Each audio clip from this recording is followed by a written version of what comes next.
So guys, आज मैं बात करने जा रहा हूँ, आपके पास में आया हूँ। आज मैं एक अच्छा चैप्टर लेके आया हूँ, एक अच्छा टॉपिक लेके आया हूँ जिसका नाम है Indigo. And Indigo is one of the toughest chapters in English grammar की अगर बात करेंगे सीबीएसई स्टूडेंट्स के लिए, अगर हम 12th की बात करेंगे तो बच्चों मुझे पता है कि ये थोड़ा बहुत डिफिकल्ट लगता है आपको।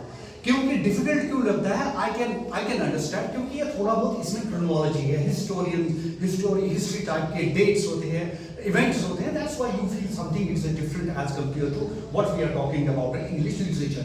जहां तक इंडिगो की बात है, मैं आपको बच्चे बड़े आराम से और बहुत अच्छे तरीके से मैं आप लोगों को समझा भी सकता हूं, और आप लोग इस पे पूरा देख लीजिए, कॉन्सेंट्रेट करिए मेरी टीचिंग पे। आप कॉन्सेंट्रेट करेंगे तो आपको समझ भी आएगा, आप देख लीजिए। पहले मैं आपको इंट्रोडक्शन में दे दूंगा, पहले बाय लुईस फिशर, जो एक इंपॉर्टेंट से टॉपिक को हाईलाइट करने में माहिर थे और उन्होंने इसको बड़े अच्छे से हाईलाइट किया था। इसका नाम था लुईस फिशर। लुईस फिशर के बारे में मैं आपको बोलना चाहता हूं। लुईस फिशर के बारे में मैं आपको ये बोलूंगा कि अगर हम इंट्रोडक्शन में मैं आपको बताऊंगा पहले इसकी बर्थ क्या हुई थी और ये कब एक्सपायर हुए थे। पहली बात है कि मैं बताऊंगा he was born on 29 Feb 1896, और इसकी डेथ कब हुई थी दोस्तों? इसकी डेथ हुई थी 15 जन 1970 में इसकी डेथ हुई थी। दूसरी बात ये भी मैं आपको बताने जा रहा हूं कि अगर मैं इसके अचीवमेंट्स की बात करूंगा तो बहुत बेशुमार से अचीवमेंट्स हैं लुईस फिशर के, लेकिन लुईस फिशर की कुछ ऐसी अचीवमेंट्स हैं, वो थे कौन, आपको ये भी जानने की जरूरत है अगर उसकी हिस्ट्री जानना है।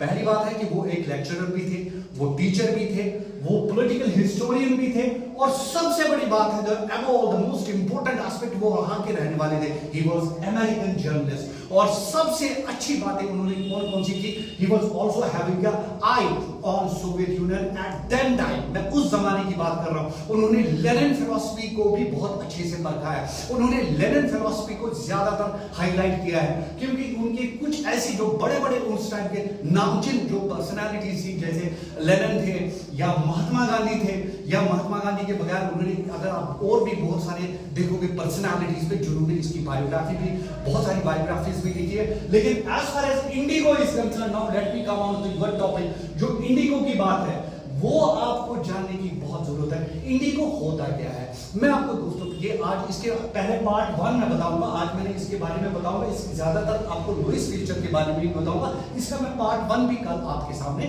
लाऊंगा, लेकिन मैं पार्ट 1 में आपको क्या बोलता हूं, पार्ट 1 की बात जहां तक इंडिगो है, indigo is a dye, is a colour, और इसमें कलर क्या है? इसमें एक बहुत बड़ी मूवमेंट थी, और ये स्टार्ट हुई थी चंपारण से। अगर आप बताओगे चंपारण मूवमेंट बताया जाता है क्योंकि आपको पता है कि जब ब्रिटिशर्स आए तो ब्रिटिशर्स ने पीजेंट्स पे कितनी लगामे, कितने टैक्सेस लगाए थे, और ये शेयर होल्डर्स थे, और ये डाई भी बनाते थे। और मैं आपको बताऊंगा इंडिगो 2 टाइप का बनता है, ये प्लांट से बनता है, और ये आर्टिफिशियल में भी बनाते हैं हम, और ये नेचुरल तरीके में भी बनता है। तो ये इंडिगो, और कंसर्न क्या है लुईस फिशर का, कंसर्न क्या है वो भी आपको बताऊंगा। लुईस फिशर जब इंडिया आए थे, वो कब आए थे इंडिया, ये भी बताऊंगा दोस्तों। 1942 में लुईस फिशर इंडिया आए थे, और मिले किससे थे?